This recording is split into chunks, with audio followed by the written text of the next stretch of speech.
Bonjour, bonsoir à tous, c'est Monsieur Buggy et aujourd'hui on va parler de Dr Fate. Let me show you, my friend. Dr Fate est un personnage appartenant à DC Comics. Il est apparu pour la première fois dans un comics en mai 1940 dans Morphin Comics numéro 55. Il avait le temps été créé par Gardner Fox et Howard Sherman. Dr Fate est avant tout un titre que l'on donne à des personnages qui ont endossé le même rôle et qui ont eu les mêmes pouvoirs. Le premier à être apparu porte le nom de Nelson Kent. Il est le fils d'un archéologue, Sven Nelson. Dans les années 40, l'archéologue et son fils ont découvert un temple enfoui depuis des siècles en Mésopotamie. Ce temple renfermait Nabu, le seigneur de l'ordre. C'était un être cosmique doué de pouvoirs incommensurables. Lorsque ce dernier vint sur Terre, il y a maintenant 4000 ans, il avait pris l'apparence d'un mage égyptien. Sven et son fils, involontairement, libérèrent un gaz de la tombe, ce qui tua le père de Kent. Et Nabu se réveilla. Il utilisa alors ses pouvoirs pour faire oublier la mort de son père au jeune Kent. Il lui enseigna alors, jeune homme, la magie, et cela pendant une semaine. À la fin de la semaine, il devient un adulte et gagna l'équipement d'un Nabu, un homme, un talisman du scarabée et une cape. Il était alors devenu Dr Fate. Il lutta alors contre toutes les menaces possibles contre l'humanité. Puis, un jour, Nabu fit ressurgir le souvenir de la mort du père de Kent. Ce dernier ne pouvait contenir tout son pouvoir et de rage, il tua Nabu. Mais, en réalité, tout cela était le souhait de Nabu, car ce dernier voulait rentrer chez lui et cela était possible seulement s'il revenait dans un état énergétique. Malgré tout, avant de partir, il expliqua ses origines à Nelson et il lui dit aussi qu'à chaque fois qu'il remettrait son homme, la conscience de Nabu sera présente. En 1940, Dr Fate fait partie des membres fondateurs de la Justice League. Dans les premières aventures du nouvel héros, Wotan fera son apparition. Dr Fate réussira à le vaincre et à libérer sa prisonnière, avec laquelle il se mariera plus tard. Au bout d'un certain temps, Kent se rendit compte que son homme commençait petit à petit à le posséder.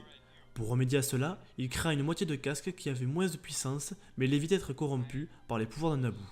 Lors de l'apparition du chaos à son paroxysme, Nelson et sa femme vieillirent très rapidement. Cela affecta la santé mentale de Inza. Cette dernière décida, remplie de désespoir, de se suicider. Nabu reprit alors le contrôle de Nelson qui était désespéré.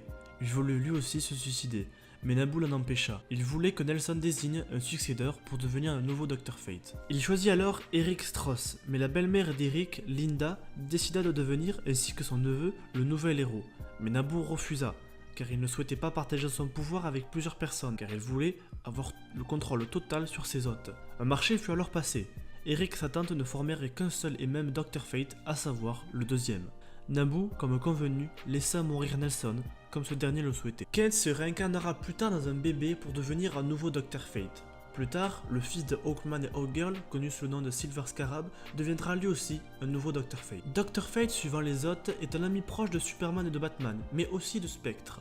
Pour ce qui s'agit des pouvoirs de Dr Fate, il les doit à Nabu, son maître. Il lui a tout appris et il lui a donné des objets tels que une amulette ou encore un homme. Mais en bref, Dr Fate peut voler, il a une force bien supérieure à celle d'un humain, peut utiliser la télékinésie, il peut se téléporter à travers l'univers et lancer des boules d'énergie. Le casque de Dr Fate est la clé de toute sa puissance et de son pouvoir. Dans ce dernier réside l'âme de Nabu, qui, au début, contrôle le porteur du casque. Puis, plus tard, il guidera et aidera les Dr Fate. Si le magicien ne porte pas le casque, il perd tout son savoir et sa puissance. Fate possède aussi une amulette qui renforce ses pouvoirs magiques. Cette dernière est aussi le refuge de son ancien Dr Fate et de la femme de Kent à sa mort. Cette dimension dans l'amulette sera aussi utilisé comme refuge pour la Justice League à plusieurs reprises. En bref, Dr Fate est l'un des plus puissants magiciens de l'univers d'ici, si ce n'est pas le plus puissant, mais il est extrêmement dépendant de son homme, et n'est pas toujours dépendant de ses choix non plus. Et voilà, c'est déjà la fin de cette vidéo sur Dr Fate, j'espère que vous aura plu. Si c'est le cas, n'hésitez pas à laisser un pouce bleu, à me suivre sur Facebook, et à me dire qui vous voudrez voir pour la prochaine fois. C'était Monsieur Buggy, pour vous servir.